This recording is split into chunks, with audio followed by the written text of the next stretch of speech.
At this time, I'm extremely pleased to introduce Leanne Glenna from Transamerica, who is referred to me by our site board member, Adam Yarnowski. Thank you very much. I remember when we first spoke about a possible topic on storytelling, it was quite timely as our October and November webinars had focused on creating learning snack videos and visual authoring, and we were missing that final piece to the puzzle, how to electrify our training using storytelling. Leanne, welcome. Can you tell us your story? How did you become interested in this topic?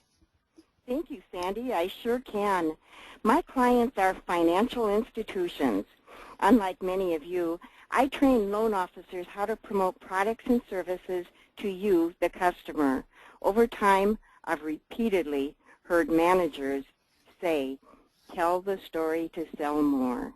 Yet I have never heard anyone say how to tell the story. My training team at Transamerica meets regularly to strategically plan our modules and our next steps.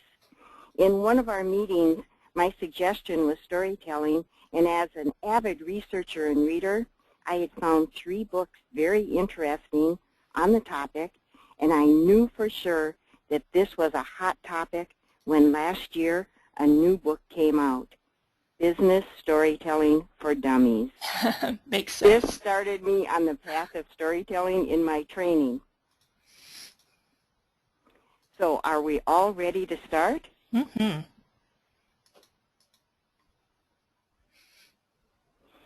It was a dark, starless night. I was driving in Wyoming with my coworker Cheryl. Although our training the next day in Gillette was well planned, arriving late in Gillette was not planned. And there, across both lanes of the highway, was a complete wall of straw bales. I screamed, Cheryl screamed. We hit that wall going 70 miles an hour, and straw flew past and over our car like special effects in a movie. Welcome to Storytelling Electrifies Your Training. We've heard the saying, a picture is worth 1,000 words, and as most of us are used to visual learning, pictures are a good way of remembering. What if we trainers created a picture through storytelling? Would you like your learners to remember more?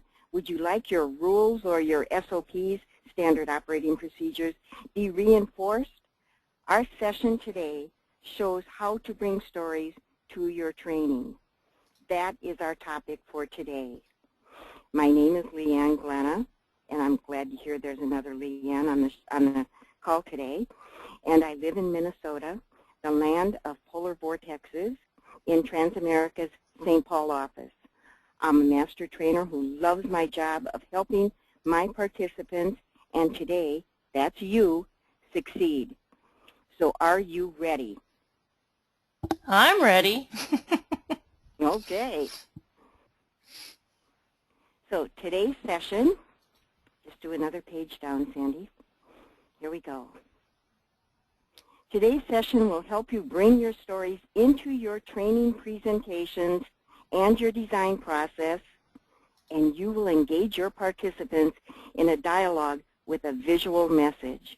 The visual message will create a connection between you and your participants, as well as establish your credibility, your respect, and your trust.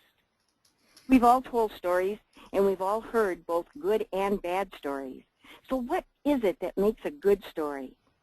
First, we'll discuss the value of planning. Your message should be around other people or how others have helped you learn. People make the very best topics. Sandy just shared a story with me while we were preparing, and it was beautiful. It was around people, and I'm going to remember that story. Then we're going to look at the structure of your stories to generate the strongest impact. When you first meet someone, maybe it's a class of new hires or a session for salespeople such as your agents. We're going to discuss ways in which a short story will energize your training presentation, how it reinforces a rule, how it visually connects processes or SOPs, and finally, we will demonstrate how a story shows respect for your audience by allowing your audience to come to their own conclusion. When your participant reaches that conclusion, you have just cemented a learning point. What are they buying? You and your knowledge. So let's move on.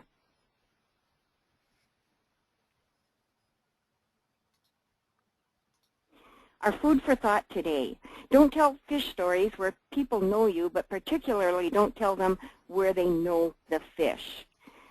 Mark Twain is a well-known storyteller who lived along the Mississippi River, which is right in my backyard. As with most stories, his contains two elements that we're going to be focusing on today: the context of the story and the action of the story. The context in this short story is the fish, and telling is the action. So in today's session, we're going to start our story plan with context and action, and then add the results. In this quote, Mark Twain gives an implied result. He's not saying what that result is. As we all know, unsolicited advice is often rejected. But place it within a story where the listener will solve the plot and see that result, they will accept the advice as their own. So, what advice does Mark Twain give in this quote? We have a poll. Remember that photo, remember that quote. What advice is Mark Twain giving in this quote? So go ahead and just click on what you think he's giving as the advice. One selection, hit the send, submit. I'll be able to see when everyone's voted.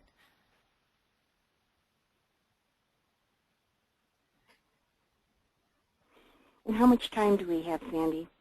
Just a moment. I'll give a countdown here. Okay. Last chance, 5, 4, 3, 2, 1. Okay, we had 75% of the people vote. Try to get up into the 80 to 90%, but maybe next time. Hey, look at this. 72% answered a story should never be gossip. And how true that is. We can definitely share our stories. I kind of like the person who says a story should be the same length as a fish. You must be in my part of the world where fishing is popular. That a story should never be gossip. So let's start planning our story. Here's your first takeaway today. And I have 4 takeaways for you. Your first takeaway today is 2 plus 2 equals. Don't say 4. Let your audience say 4. This is our audience completing our story. Go ahead and let them. Take a context, which is 2, and then add the action, which is another 2. You need not give the answer because your audience wants to tell the answer. The result is 4. If you give the answer, you'll frustrate your audience and you'll lose your audience. Remember my opening story when I hit those straw bales? You knew what the 4 was. I didn't have to say what the result was. You saw 4. Maybe you wanted to be a part of my story and call out 4, or maybe you wanted to ask a question around 4. All of us have told jokes or heard jokes. The punchline is 4, and we, the audience, want to solve for 4. Now, what if we need to tell a longer story and the result needs to be spelled out? The story structure template is context, action, and results. And we've placed a couple of vehicles from the Cars movie here just so that you can remember context, action, and results. Our learners are in our sessions for a whole variety of reasons. We want to create a trusting relationship with the learner and not be viewed as just another trainer. Or at least I don't want to. Learning can take place in your classroom. Maybe it's via web, or maybe it's huddled around a cubicle. Make your delivery an outstanding and memorable experience with the help of a short story. Now you'll notice I keep emphasizing short. Your pre-work or planning prior to a story that you can use in training should start with questions. So what main idea are you trying to communicate? In other words, the context is the foundation. What do you want your audience to do as a result of your story? That's the action. Context questions sound something like this. When, where, who is the subject? The learner needs to think, hey, that could be me. What does the hero, your hero is your person who's taking action, who or what gets in the way? That action is what's happening to that hero. Is it a conflict? Is it a temporary setback? Maybe there are some ups and downs. The results, what happened to the hero in the end? Did he, she win or lose? The moral of the story is, whatever it was, why you told the story that compelled your learner to do what you wanted. Let's start with the best story of all is the introduction story.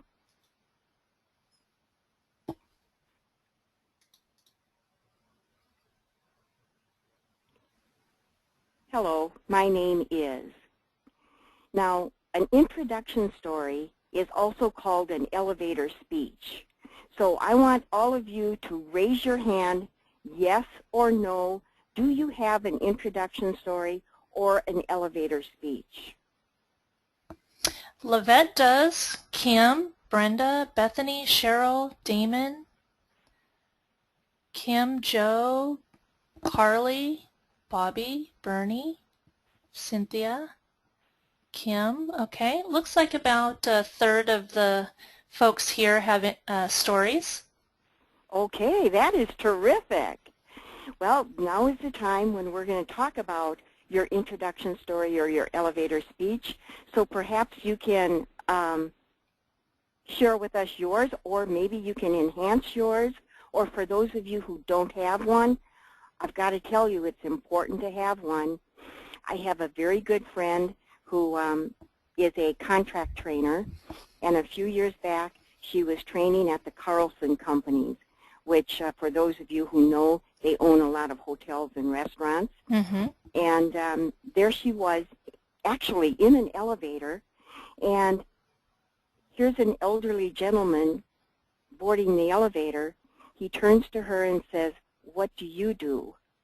And she had no idea how to answer, kind of stumbling with contract and so on. Turned out it was Mr. Carlson himself.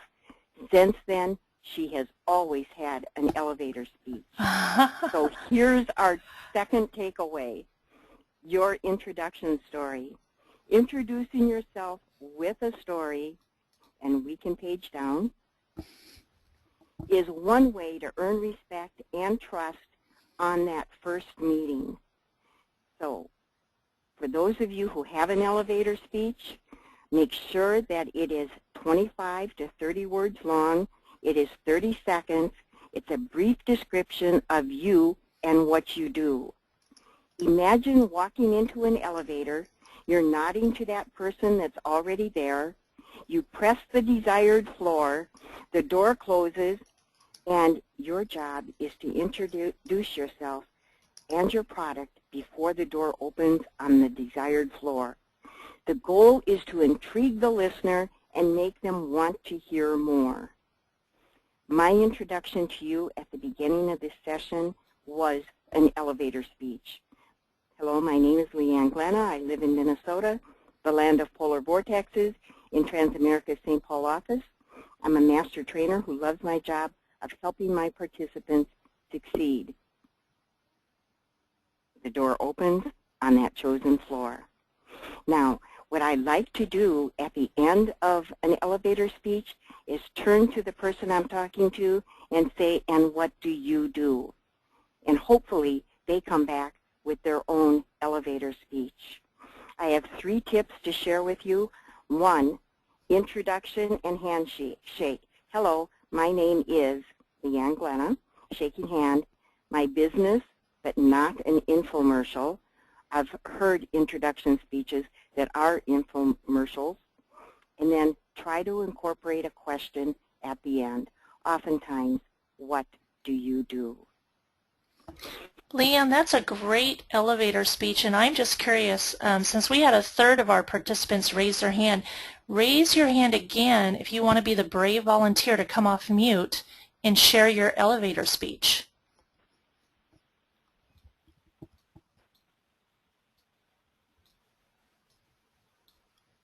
"74 educators and trainers." Yay, Lavette! Superstar! Okay, I'm going to unmute your line. Welcome, Lavette.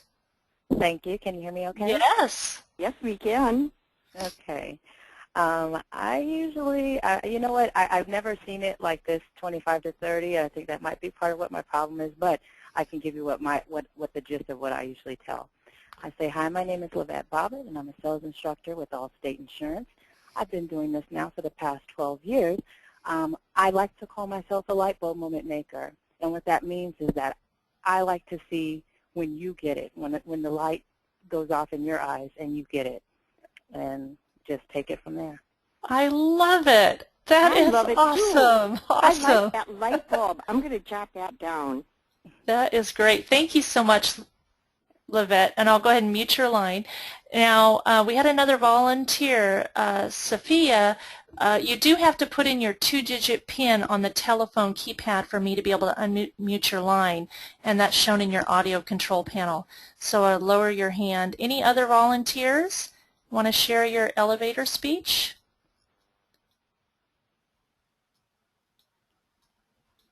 Okay, well, go ahead and move on. Okay. Thank you so much for sharing. And so now I have a challenge for you. Before you go home today, tell your introduction story or elevator speech to someone in your office. And make sure you end your elevator speech with a question.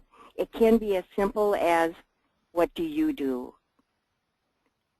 So, are you concerned about how much to share? Well, that's what we're going to talk about next, and that was a good comment there. Blueprint to earning respect. One more page down, Sandy. People are going to tell stories about you whether you want them to or not. Choose which ones they tell. That is a quote from Bob McDonald, CEO of Procter & Gamble. Your reputation is nothing more than the stories that people tell about you. Choose what stories people are telling by telling them your story first, and build the trust with your audience. This is particularly true if you are a trainer who is going to be training a group of people all day or for 3 days. They need to know more about you than just your elevator speech. So here are a couple of kinds of questions, stories that you can tell in order to expand on your introduction story. The first one is, I'm not who you think I am. This type of stories fend off whatever preconceived notion your new participants may have about you. You are acknowledging their belief. You may think we work 5 hours a day. We do not. You may wish Bob still worked here. I can assure you he and his family are enjoying kayaking in Alaska. Now, as trainers, we could record on flip charts some of the I'm not who you think I am sentences for your visual learners. One of my favorites is, talk to me, I do not lecture. And that is, I am not who you think I am. And so whatever you think your audience is going to say about you, make sure that you address it first. Here's a little about me. These stories let your new audience know you personally. Even a short story will put you in the perceived 70% of trustworthy people and get you out of the 30% untrustworthy people. If people know about you, they trust you 70%. If they don't, they trust you 30%. So you could start with, you might like to know a little about me. My family is second generation in this area, all of us in the insurance industry.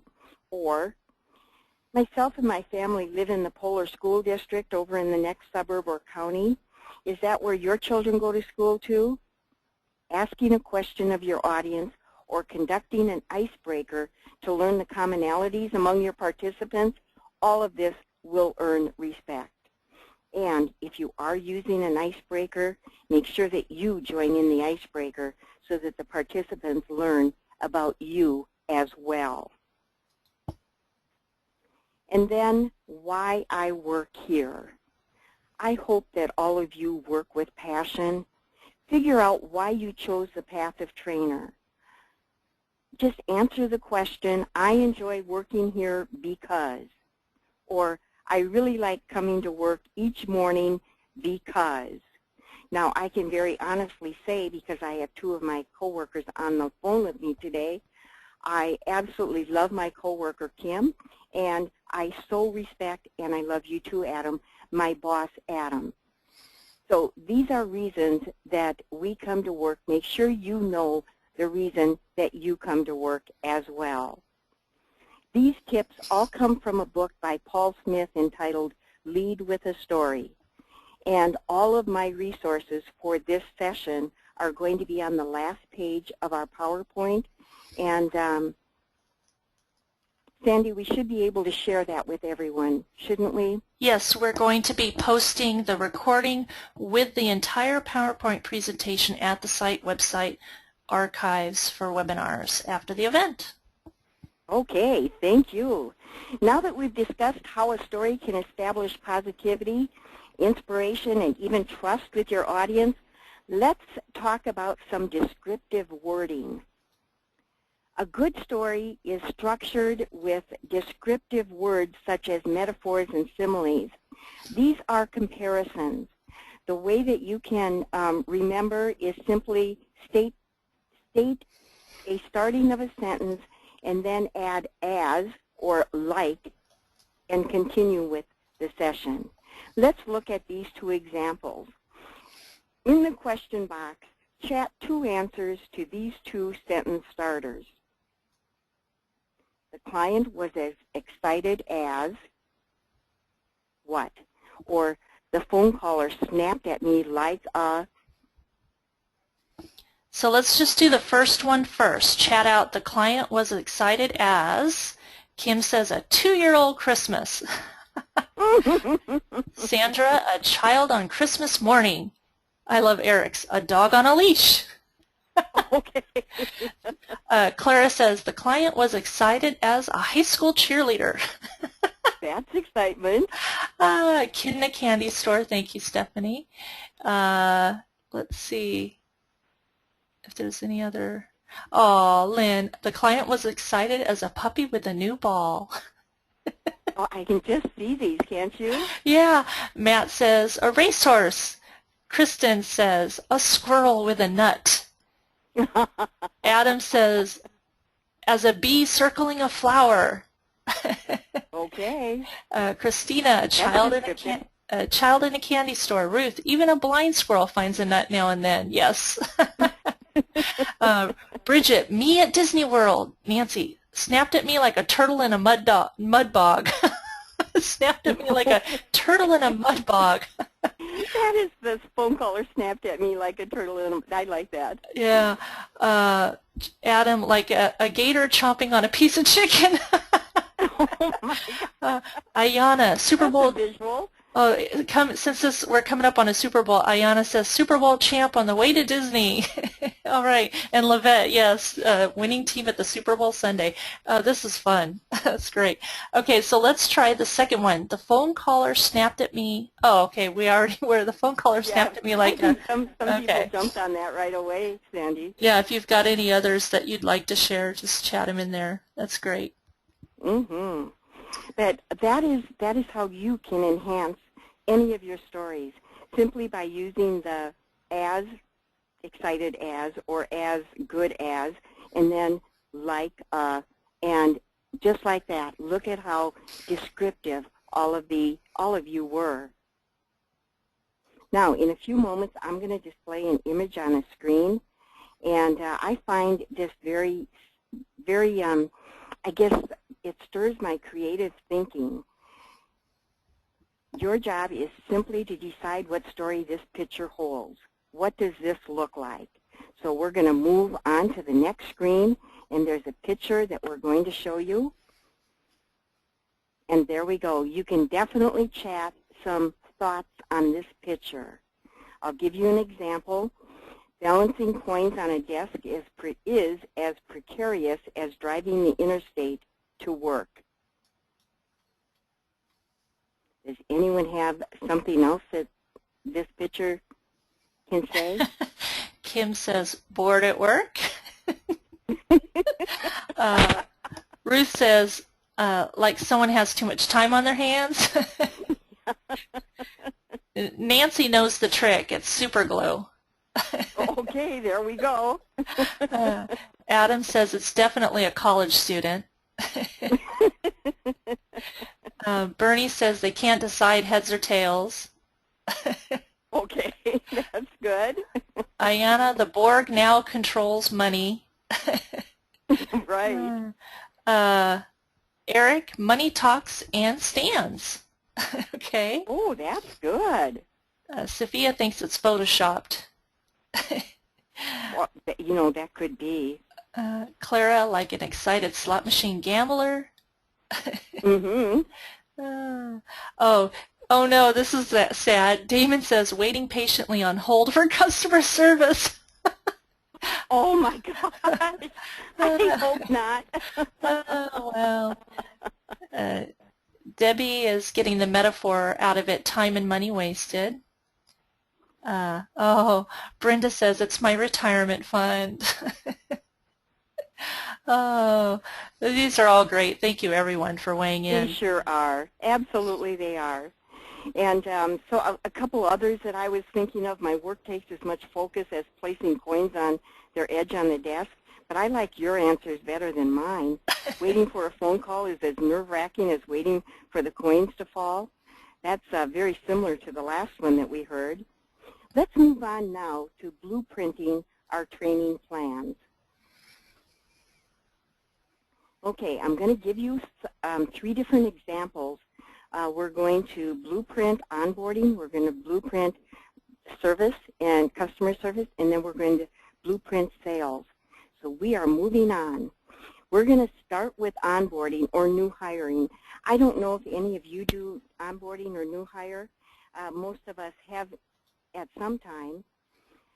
And I think in the past, personal stories were shied away from, if you've been in the business as long as I have, as too much self-disclosure was considered risky.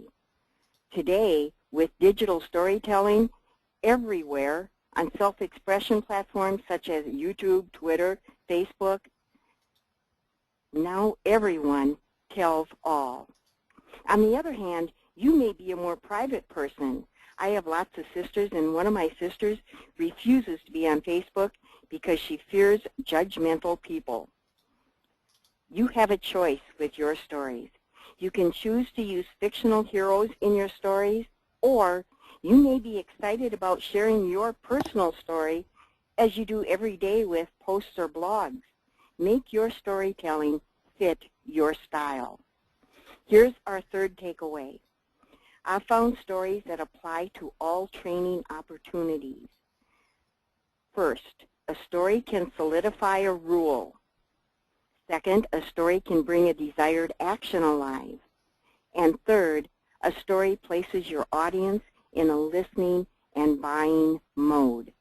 I'm going to give you 3 examples of blueprinting, which is your third takeaway. Let's start with a story example in new hire. For those of you who have conducted new hire classes, you're going to connect with this one. This was a few years ago, and I was co-facilitating a new hire class in Eau Claire, Wisconsin. It was day 3 in the late afternoon, and we were losing our audience. All of you have seen this, right? That unfocused look and the drooping shoulders. The next item on our very long checklist of things to cover was email etiquette. My coworker was Heidi, and I knew Heidi had a great story that she perhaps was willing to share, and she was. Her story was designed, it was told to reinforce the rule. The rule being, do not respond to a corporate email. Heidi started her story. You will receive regular emails from EC All. EC All stands for All Employees in the Eau Claire, Wisconsin. A handful of months ago, an EC All message was sent talking about our newly remodeled break room. There were 5 refrigerators over on this wall, 6 microwaves on that one, vending machines over here, tables, chairs. A few days later, an employee opened refrigerator number 4 and reached for her egg salad sandwich from her lunch bag. The egg salad sandwich was missing. This employee had choices. The choice this employee made was to march right back to that cubicle, pull up the EC All email, and hit reply. The message was scathing. To whoever stole my egg salad sandwich, you will get sick, your whole family will get deathly ill, you deserve to burn. Well, you see the picture. Hit the send button. It only took 5 minutes, and HR had contacted the manager. The manager had asked to see the employee. The employee strode into that manager's office, and there on the desk was a hard copy of the email. Now, we did not need to say the number 4. We set the stage with the context. We said the action. We did not need to state the punchline. The story reinforced the rule. Here it is, 4 years later, and I'm still telling the story. This demonstrates the power of a story. There is no need to end your story saying, and I can just picture a finger shaking, that could happen to you, or that will happen to you if, as the audience will think or say that number 4. Now, to restart the conversation, you can ask, do you know anyone who? A story can solidify a rule. Okay, let's move on to the next one.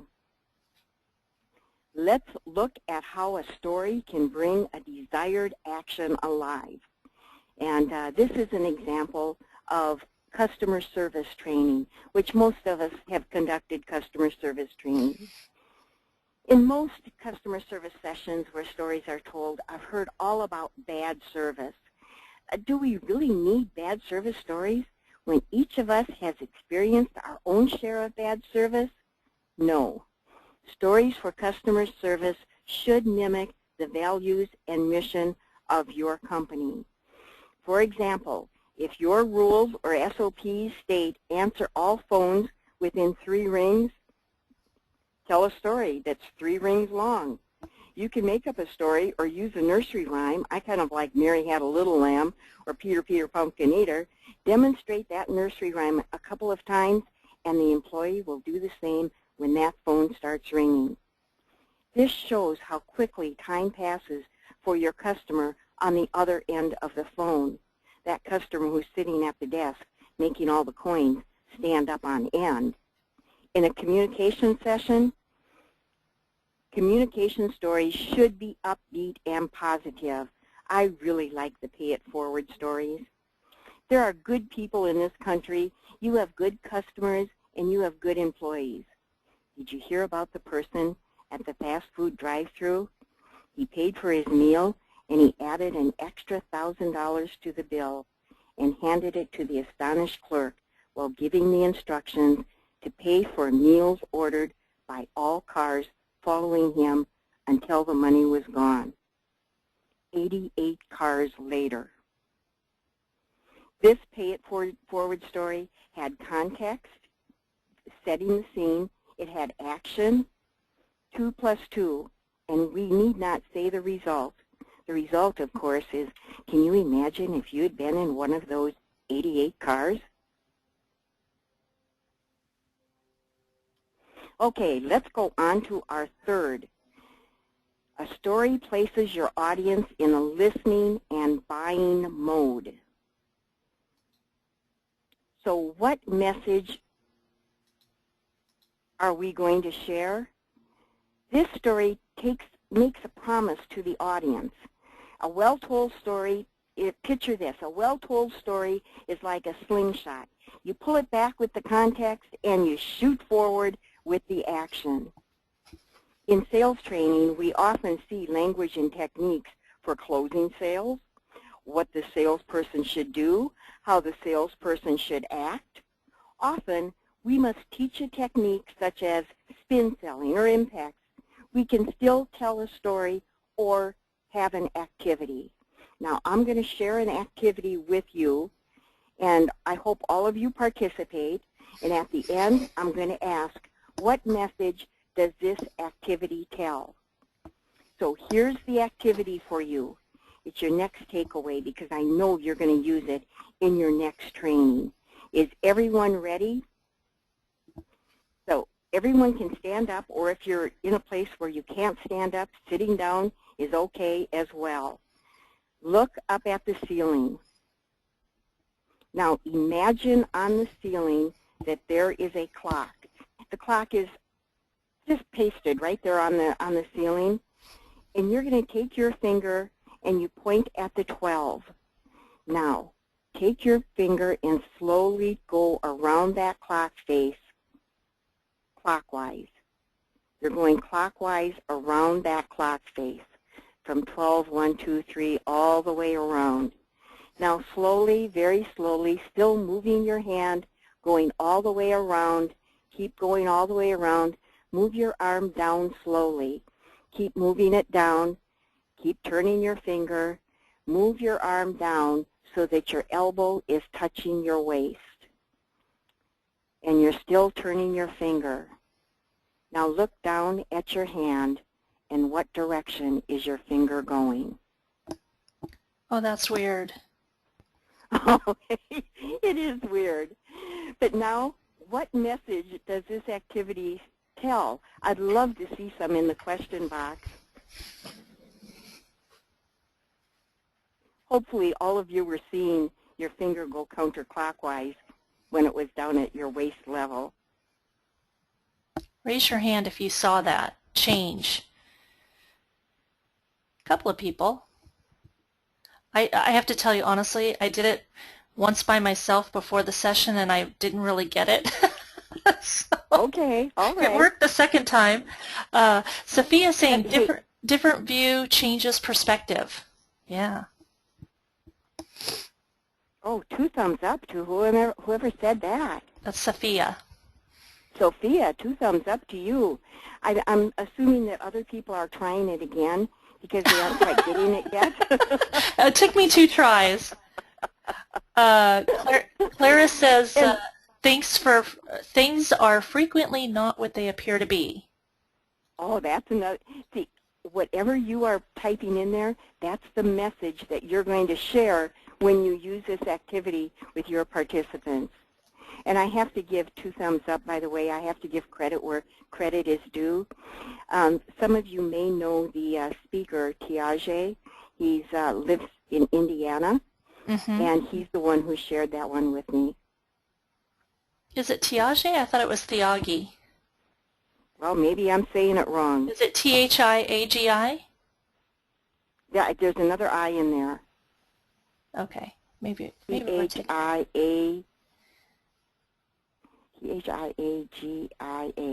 Yeah. I think it is. Leanne weighed in with don't take your preconceived views as reality. And Matt weighed in, as much as you think you have control over the situation, things are not as they seem. That's a good one, Matt. Well, in this message, what you're really doing is that you're placing your participant in the customer's or someone else's shoes. This activity could say point of view, which many of you did say. Your agent's message could be missing the mark based on point of view. Are the comments still coming in, Sandy? I think we're okay. Okay. And so I'm sure that all of you are going to take that circle your finger activity, try it out on your coworkers, and then try it out on your family tonight. So let's move on. Time to be story makers. This is a 1991 cartoon that I absolutely love. It's a quote from Teaching Skills in Further and Adult Education by David Minton, and his book is also listed at the end of our deck today. I taught my dog to whistle, first person says. I can't hear him whistling, the second one says. I said I taught him. I didn't say he learned it. We've looked at onboarding. We've looked at customer service. We've looked at sales sessions, how they can enhance our stories, all of your topics, your team building, your leadership or motivation. A story can solidify a role, as we saw in our onboarding. A story can bring a desired action, as we saw in our customer service. And a story places your audience in a listening and buying mode with our activity. Remember, what are they buying? Your training, your knowledge. As trainers, our goal is to have the learning stick. So what more can we cover? Let's look at what could be keeping us from using stories. Removing the barriers. That whistling dog is a reminder that just because we taught something doesn't mean that we've learned it. To master the art of storytelling, we need to practice. Practice the stories that we've created so far and start crafting stories of your own using the CAR, context, action, results structure. Let's look at the most common barriers to taking this knowledge and applying it. Here's barrier number one to good storytelling. I don't know where to find a good story. Well, the solution is not to wait until you need a story to look for one. Start collecting them now. Listen to what other people are saying. You can modify ones that you've heard already. You could take one of the ones that I've told today. Stories from your past are excellent. What have you learned from other trainers? What have you learned from your participants? From your claims department? Do you have a personal story that touches on a product or service? If so, use them. My personal story that I use is that I lost my father when I was 19, and I have several siblings, as I've already explained to you, and my mother was able to stay in our house. It wasn't until I was a little older that I learned the reason she was is because they had mortgage insurance. I'm a huge fan of mortgage insurance because of that. If you have a personal story, use it. Stories you see around you, they only become stories if someone is wise enough to share them. That's when a story is born. Watch for a story that with an unexpected lesson taught. For example, one of my nieces is a director with the Girl Scouts in Iowa. Their motto, of course, is hands what you have, head what you know, heart what you do and believe. Taking it one step further, do my participants believe in the products and services? In my department, we have a module called the Building Belief Beyond a Doubt.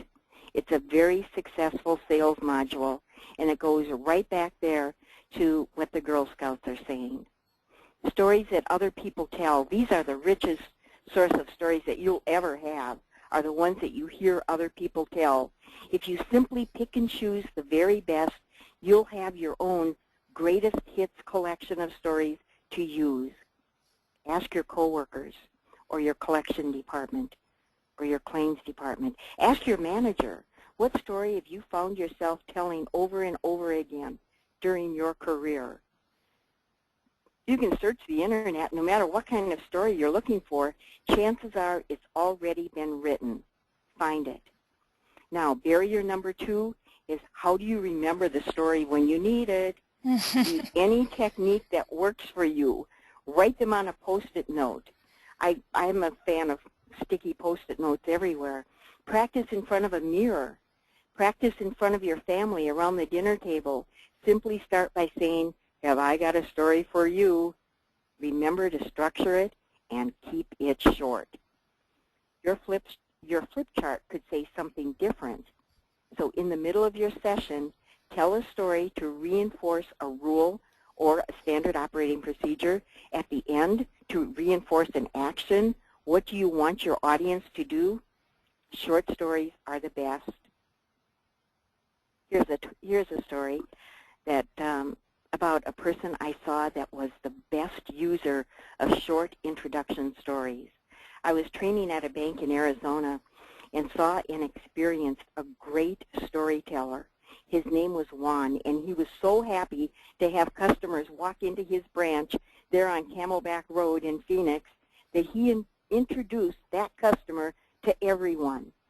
He took the customer by the arm. "This is Jody. She's one of our tellers. She will always greet you with a smile, and she has a candy dish on the counter. Jody, this is our customer, Larry. He runs the daycare in Gilbert, and he drives that bright yellow Humvee out there in our parking lot." Then, "Larry, this is Richard, and he handles our mortgage and home equity loans. Should you decide to re-roof like we just talked about, Richard is going to be able to help you." And then, to an astonished me, I really was astonished, he said, "Leanne, come here and meet Larry, my customer." Honestly, true. It didn't take very long, and I was out there in the parking lot admiring a yellow Humvee. Juan was magic. He told short stories about everyone that he introduced. The customer left feeling like he knows everyone in that branch and that they all will take care of him. So you'll remember on our fourth takeaway, it was our fourth objective: make an innovative list of what you and your team can do different. Improving your training success is all about communicating with trust and stories. Lead with a story, end with a question that brings your listener into that story. When Pixar started as a division of Disney, they knew they had to be different. And by the way, this story is out there on the web. It's under TED Talks. The question was, to be different from Disney means they can't have songs, no villains, no happy village, no love story, no prince or princess. And the writer sat back and asked, but how? How can we do anything related to Disney without? Well, the answer was Toy Story. Toy Story was the result. As printers and trainers, could we ask how? How we can change our information, how we can add action. Maybe we could ask how we could remove the villains or songs or princesses from our training. Could we remove bullet points, our 20-page handouts, our full-page evaluations? What can we do different? So here's the final to-do for you. Make an innovative list of what you and your team can do different. I hope storytelling is right up there on the top. So let's see how powerful stories really are. We're going to have another poll. Remember the story I told at the very beginning of this session? What state was I driving in? So we're going to do this really quickly, just 5 seconds to answer. Last chance, 5, 4, 3, 2, 1. This is your test for today. Okay, well, this is good news. 63% answered correctly with Wyoming. Wyoming, right on. And let's try another one And so here. The second quick poll is, what is my coworker's name? Real quickly, just get it in there. First instinct, coworker's name. 5, 4, 3, 2, 1. Okay, this time we got 73% to vote, and guess what? At least We've got a half whole, the look group. at that, Sandy. You could have been driving there in I know. Wyoming with me. Cheryl was the correct answer, so 50% Yes. at least got that. Let's do our final And one here. then the final question. Is, I'm hoping that this will be easy What for did you. we hit? I remember this. Last chance. 5, 4, 3, 2, 1. Okay, this time we got 76% to vote, and 92% said straw bales. I remember you saying straw bales. Absolutely. And I use this poll just to show you the power of stories. I told that story way back at the beginning of this session, and you will notice that the context was what state was I driving in, which all of you really understood. Cheryl was my coworker. Not everyone followed that one. The action, everyone got the action. What did we hit? The straw bales. And notice there's no result. There's no number 4 to this story. You, my audience, created a result in your mind. So let's move on to our final slide. What have we covered? Our first to-do was to structure our story. And you'll recall that it was context, action, and results, or 2 plus 2 equals. Our second to-do was to create an introduction story or an elevator speech and then try it out on a coworker today. Our third to-do was to add a story or an activity that demonstrates the story to all of your sessions. The activity that we used was pointing at the ceiling and making your arm come down. Our final today is to make an innovative list with your training team of how to enhance your presentations and your training modules. We all sell our topics, whether it's onboarding, customer service, sales, product knowledge. Let's sell them with stories. We're ending with a quote from David Armstrong. He's the author of Storying Around. How do you tell stories? We hope it's with passion. Thanks to everyone.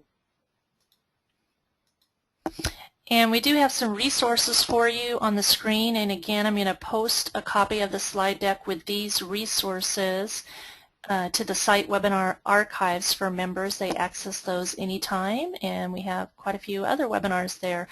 Leanne, thank you so much for a great session, and I was remembering a story when you were talking about how you love Post-it notes, and they had a story recently on the news about a gentleman who started a pizza shop in Philadelphia, and he had customers who wanted to buy a slice of pizza for the homeless people that were in the area, and they would put sticky notes on the wall, and a homeless person can come in and get one of those sticky notes and get a slice of pizza. I thought it was just such a powerful story of, you know, paying it forward, and he was having trouble with his business and getting, you know, the word out about it. Well, now, you know, he was on Good Morning America. You better bet he's selling lots of pizza and giving a lot away. I think he said, I think 8,000 slices in the last year or something, but it was really interesting. So that is the end of our time. I'm going to go ahead and stop the recording.